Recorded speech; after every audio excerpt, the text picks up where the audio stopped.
She never expected the words to come from her own mouth. For years, Kate had been the quiet one, the steady presence in the background of William's chaotic world.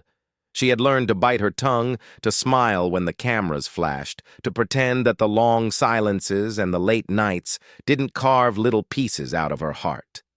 But there comes a point in every person's life when the dam breaks, when the water rises too high and the walls simply cannot hold anymore. For Kate, that moment arrived on a rainy Tuesday afternoon in a small flat in St. Andrews, Scotland, and the words that spilled out changed everything. The flat smelled of wet wool and stale tea. Rain lashed against the windows, streaking the glass like tears. Kate sat on the edge of the worn sofa, her hands folded in her lap, her fingernails digging into her palms hard enough to leave crescent-shaped marks. Across from her, William sat in an armchair, his long legs stretched out, his eyes fixed on the carpet. He looked like a man waiting for an executioner's blade to fall. And in a way, he was. They had been here before, in this exact position, having this exact conversation. But this time felt different. This time, Kate could feel something shifting inside her, a tectonic plate grinding against another, preparing for an earthquake. "I can't do this anymore," she said quietly. William's head snapped up. His blue eyes, usually so guarded, were wide with surprise. "What do you mean?" Kate took a deep breath. She had rehearsed this speech 100 times in her head, lying awake at night while he was out with his friends, or sitting in lectures staring blankly at the professor while her mind wandered to places it shouldn't go. But now that the moment was here, all those carefully crafted sentences evaporated like mist in morning sunlight. "I mean this," she said, gesturing vaguely between them. "Us. Whatever this is. I can't do it anymore, William." He flinched. She noticed. She always noticed everything about him, the way his jaw tightened when he was stressed, the way he ran his hand through his hair when he was thinking, the way his eyes crinkled at the corners when he genuinely smiled. She had spent years cataloging these small details, storing them away like precious photographs in an album.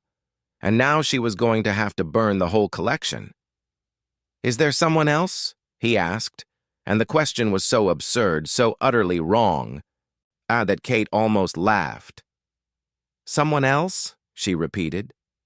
"No, William, there's no one else. There's never been anyone else, that's the problem." She stood up abruptly, unable to sit still any longer. She walked to the window and pressed her forehead against the cold glass, watching the rain create rivers on the other side. Behind her, she could hear William shift in his chair, could feel his confusion radiating across the room like heat from a fire. "I don't understand," he said. "If there's no one else, then why?" Kate turned around. Later, she would think about this moment, about how the light from the window caught her face just so, about how the rain provided a soundtrack that belonged in a tragic film. But right now, she wasn't thinking about any of that. She was thinking about survival. "Because I'm disappearing," she said. Piece by piece, day by day, I'm disappearing into your world, and you don't even notice." William opened his mouth to protest, but she held up a hand, stopping him. If she didn't say it all now, she never would. "When we met, I was Kate, just Kate. The girl from Bucklebury who liked art and photography and long walks. The girl who made you laugh when you were homesick. The girl you trusted enough to tell your secrets to." Her voice cracked slightly, but she pushed through. "Now I'm just the girl who's waiting for you to decide if I'm worth it. Waiting for you to choose me over your duty, over your family, over your fear." William stood up slowly, like an old man rising from a chair. "That's not fair, Kate. You know how complicated my life is. You know what I'm dealing with." "I do know," she agreed. "I know everything about your life, William. I know about your mother. I know about your father. I know about the press and the palace and the weight of the crown you'll wear someday. I know it all. But what do you know about me?" The question hung in the air between them, heavy and accusatory. "I know you," he said, but his voice lacked conviction. "I know you're kind, and smart, and beautiful. I know you make me feel normal, like I can just be myself." "And that's enough for you?" Kate asked. "That's enough to build something on? Because I need more, William. I need someone who's going to be there. Not just when it's convenient, not just when the cameras are watching, but all the time. In the dark moments, in the quiet moments, when no one else is looking." She walked toward him, stopping just a few feet away. Not close enough to see the conflict playing across his features, close enough to smell the familiar scent of his cologne. It would be so easy to step forward, to wrap her arms around him, to pretend this conversation never happened. But easy had never led her anywhere good. "I love you," she said softly. "I think I've loved you since that first night at St. Salvatore's Hall, when you knocked on my door because you couldn't sleep and just wanted someone to talk to. I loved you when you almost dropped out of university and I talked you into staying. I loved you when you dated other people and pretended it didn't hurt me. I've loved you through all of it. But loving you is slowly killing me." William's face crumpled. She had never seen him look so vulnerable, so completely unguarded. For a moment, he looked like the 19-year-old boy she had met years ago, before the world had pressed its weight onto his shoulders. "Kate, please," he whispered. "Don't do this. We can figure it out. We always figure it out." She shook her head slowly. "No, we don't. We just keep going in circles. You pull me close, then you push me away. You make me feel like I'm the most important person in the world, then you disappear for weeks. I can't live like that anymore. I won't." The tears she had been fighting finally escaped, sliding down her cheeks in warm rivulets. She didn't wipe them away. She wanted him to see them, to understand that this wasn't a game or a manipulation. This was grief, pure and simple. She was grieving the future she had imagined, the life she had hoped for, the love she had believed could conquer anything. "So this is it?" William asked, his voice rough. "You're just ending us?" Kate closed her eyes for a long moment. When she opened them, something had shifted in her expression. The vulnerability was still there, but underneath it was steel. "There is no us to end," she said quietly.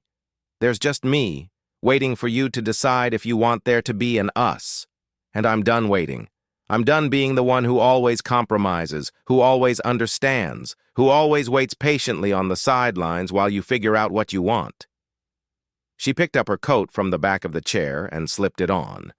The wool was still damp from her walk earlier, but she barely noticed. Her entire body felt numb, disconnected from the reality of what was happening. "Where are you going?" William asked, panic creeping into his voice. I don't know," she admitted, "but I can't stay here.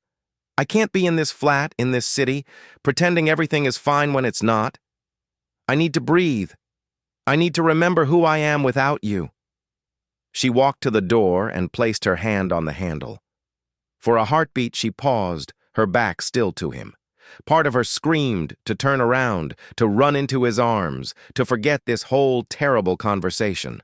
But the stronger part, the part that had been slowly awakening over the past months, kept her facing forward. "Kate." His voice was broken, barely a whisper. "Please don't go." She turned her head slightly, just enough to see him in her peripheral vision. He stood in the middle of the room, looking lost and devastated, like a child who had wandered away from his parents in a crowd. "It's all over now, William," she said, but her voice barely above a whisper. "It's all over." And then she opened the door and walked out, leaving behind the rain, the flat, and the man she had loved more than she had ever loved anyone. The door clicked shut behind her with a sound that felt like the closing of a chapter, the end of a story that had never quite been written.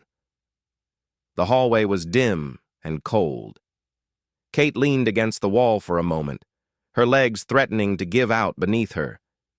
She could hear her own heartbeat pounding in her ears, could feel the tears still flowing down her cheeks. What had she just done? Had she really just walked away from everything she had wanted for years? But even as the doubts flooded in, another voice rose up to meet them, a voice that reminded her of all the nights she had cried alone, and all the time she had pretended not to notice his distance, all the moments she had swallowed her pride and smiled for the cameras.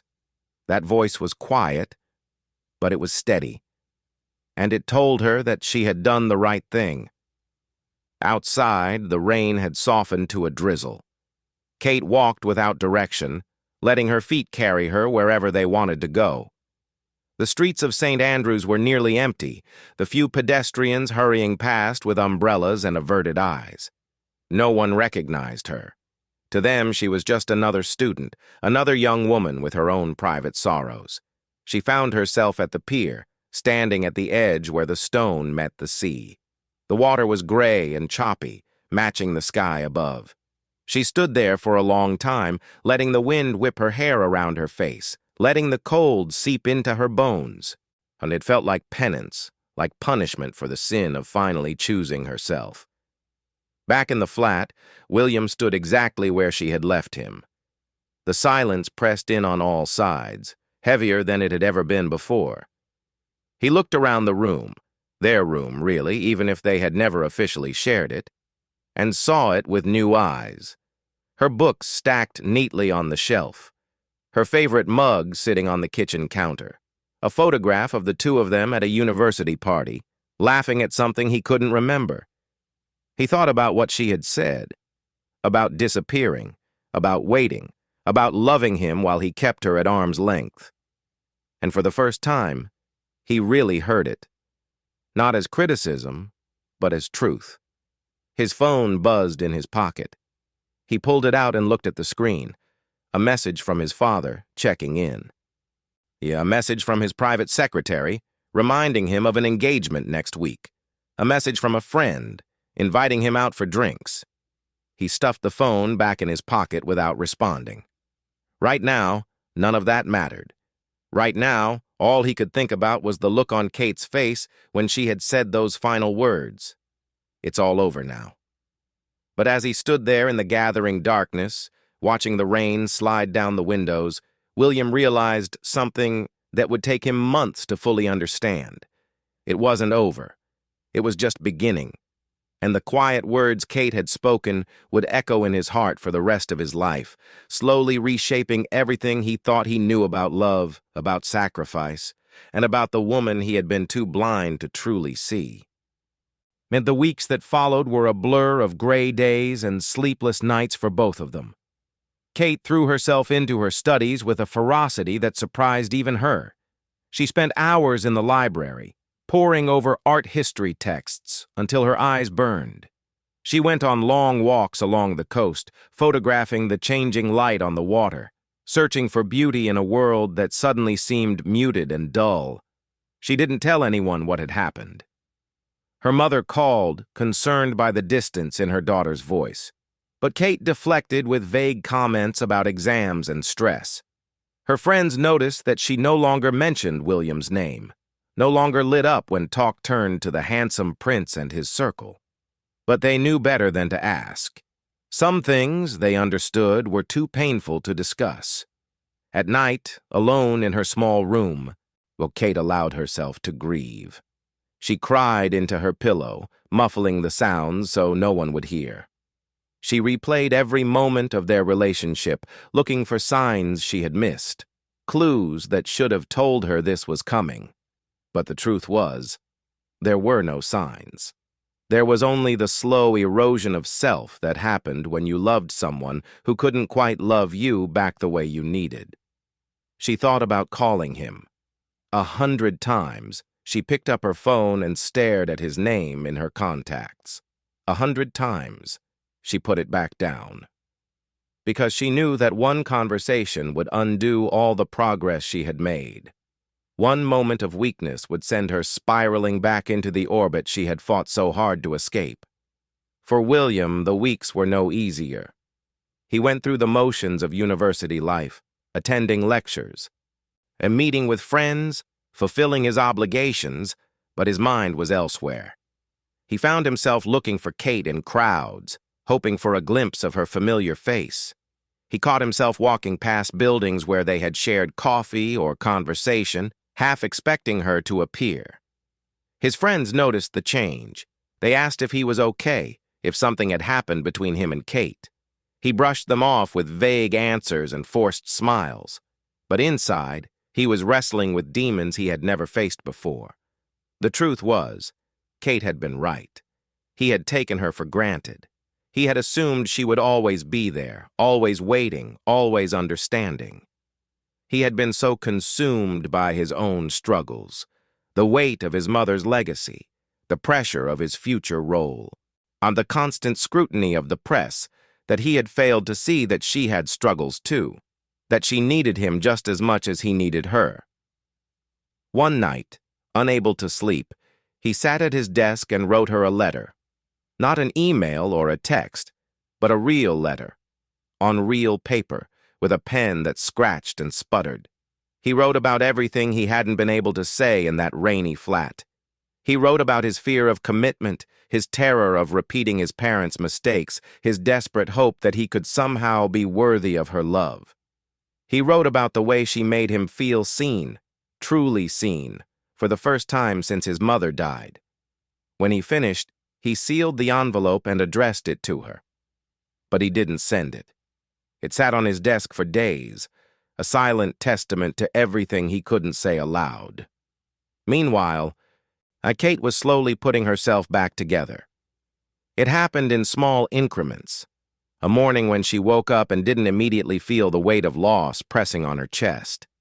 An afternoon when she laughed genuinely at a friend's joke. An evening when she looked at her photographs and felt proud of what she had created. She started to remember who she was before William, the girl who loved adventure, who wasn't afraid to speak her mind, who dreamed of a life filled with art and beauty and purpose. That girl was still there, battered but not broken. And slowly, carefully, Kate began to let her emerge again. She threw herself into her photography, spending hours in the dark room developing images that captured the raw beauty of the Scottish landscape. She joined a hiking club and climbed hills that left her lungs burning and her legs trembling. She reconnected with friends she had neglected, laughing over cheap wine and takeaway food in cramped student flats. For the first time in years, she started to feel like herself again. Not Kate, the potential princess. Not Kate, the patient girlfriend. Just Kate. And it felt like coming home. But even as she rebuilt her life, a small part of her heart remained closed off, protected behind walls she wasn't ready to lower. She told herself it was temporary, that eventually she would be ready to love again. But deep down, she wondered if she would ever truly get over William. If some loves didn't leave scars that never quite healed. Spring arrived in St. Andrews with its usual reluctance. Coaxing pale flowers from the frozen ground and painting the sky in shades of soft blue and pink. Kate walked through the town with a lightness in her step that had been missing for months. The worst was behind her now. She had survived. She was thriving. And then she saw him. He was sitting on a bench near the cathedral ruins, alone, staring out at the sea. His shoulders were hunched forward, his hands clasped between his knees. Even from a distance, she could see the tension in his posture, the weight he carried. Every instinct told her to keep walking, to pretend she hadn't noticed him. But something stronger pulled her forward, something that refused to be denied. Before she knew what she was doing, her feet were carrying her toward him. He heard her approach and looked up. For a moment, neither of them spoke. They just looked at each other, taking in the changes that months of separation had wrought. He looked older, she thought, more serious. His eyes held shadows that hadn't been there before. "Kate," he said softly, just her name, just that one word. But it carried the weight of everything unsaid between them. "William." She stopped a few feet away, giving herself space to escape if she needed it. What are you doing here? He gestured vaguely at the ruins behind him. Thinking. Remembering. A pause. Missing you. The words hit her like a physical blow. She had prepared herself for many things. Anger, defensiveness, even indifference. But not this. Not such raw, honest vulnerability. I got your letter, she said quietly. It arrived last week. His eyes widened slightly. I never sent it. I couldn't. You must have dropped it somewhere. Someone found it and put it in my mailbox. She reached into her pocket and pulled out the envelope, worn from being carried and read and carried again. I've read it 100 times. William's face flushed with embarrassment. I'm sorry. I shouldn't have written all that. It was late. I wasn't thinking clearly. Don't. Kate's voice was firm but gentle. Don't apologize for being honest. It's the most honest thing you've ever said to me. She sat down on the bench beside him, leaving a careful distance between them. The sea stretched out before them, endless and gray, whispering secrets to the shore. Everything you wrote, she continued slowly, about being afraid, about not wanting to repeat your parents' mistakes, about not knowing if you could be the person I deserved. I understand that now. I didn't understand it then, but I do now. William turned to look at her, hope and fear warring in his expression. Does that mean? She held up a hand, stopping him. It means I understand. It doesn't mean everything is fixed. It doesn't mean we can just go back to the way things were. I don't want to go back, he said quickly. I want to go forward. Differently. Better. Kate studied his face, searching for signs of insincerity. But all she saw was the boy she had fallen in love with, grown into a man who had finally learned to look at himself honestly. I can't be the one who waits anymore, she said. I can't put my life on hold while you figure out what you want. If we're going to do this, if we're going to try again, it has to be different. I have to be an equal partner. I'm not a patient girlfriend waiting in the wings. William nodded slowly.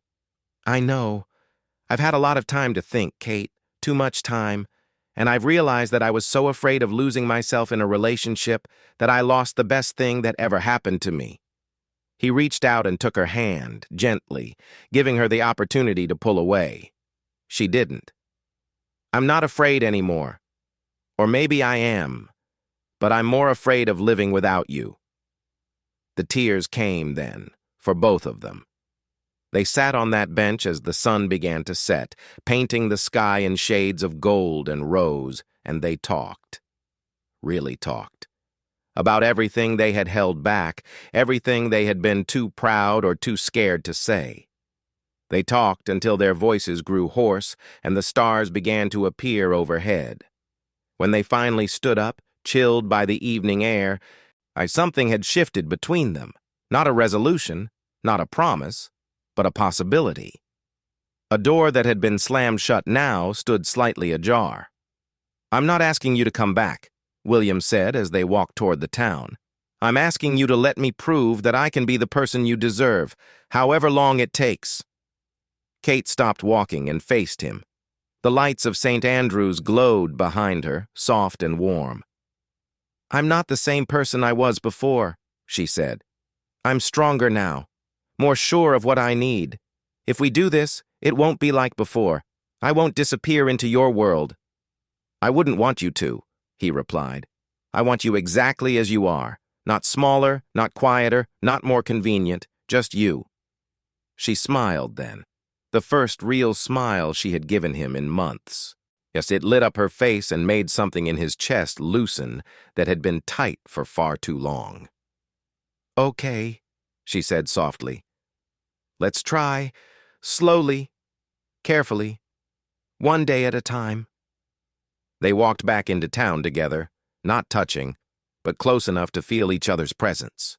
It wasn't a fairy tale ending. It wasn't even really an ending at all. It was a beginning, fragile and uncertain, built on the wreckage of what had come before. And in the weeks and months that followed, they would build something new together. Something stronger than before, because it was founded on honesty rather than hope, on reality rather than fantasy. They would stumble and fall and get back up again. They would learn to communicate, to compromise, to truly see each other. The quiet words Kate had spoken on that rainy afternoon had reached William after all. And they had burrowed into his heart and taken root, slowly transforming him from the inside out. And in doing so, they had saved them both. Years later, when they stood together on the balcony of Buckingham Palace, surrounded by cheering crowds and flashing cameras, William would lean close and whisper in her ear, "Remember that day in St. Andrews, when you said it was all over?"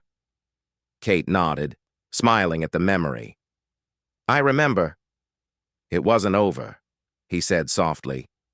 "It was just beginning. And I'm grateful every day that you were brave enough to say what needed to be said." She squeezed his hand, her eyes bright with tears that had nothing to do with sadness. "We were both brave," she whispered back. "We just had to learn it in our own time." Below them, the crowds roared their approval, but in that moment, Kate and William existed in their own private world. A world built on the foundation of quiet words spoken long ago in a small flat in a rainy Scottish town. Words that had changed everything, words that had brought them here, to this moment, to this life they had built together. It hadn't been easy. It had never been easy. But it had been worth it. Every tear, every fight, every moment of doubt had been worth it. Because they had emerged on the other side stronger, wiser, and more in love than they had ever thought possible. And it had all started with Kate's quiet words reaching William on that long-ago afternoon. It's all over now. Except it wasn't. It was just the beginning.